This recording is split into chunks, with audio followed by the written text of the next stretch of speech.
বিসমিল্লাহির রহমানির রহিম। আমি এখন আছি সোনাপুর তরমুজ হাটা।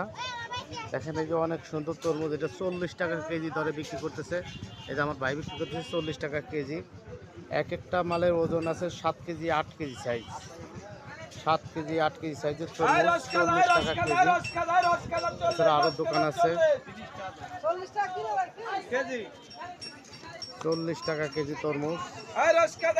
দেখেন এখন তরমুজের ভরপুর ভরা মৌসুম। কোথাও 40 টাকা, কোথাও 25 টাকা, এই যে এখানে বেশি 30 টাকা কেজি। 30 টাকা কেজি তরমুজ বেচতেছে আমার ভাই, 30 টাকা কেজি। এই মুহূর্তে ভিডিওটা কি করতে থেকে দেখছেন অবশ্যই কমেন্ট করে জানিয়ে দিবেন। ভিডিওটি লাইক কমেন্ট শেয়ার করবেন, অন্যকে দেখার সুযোগ করে দেবেন। সোনাপুর হাটে তরমুজ।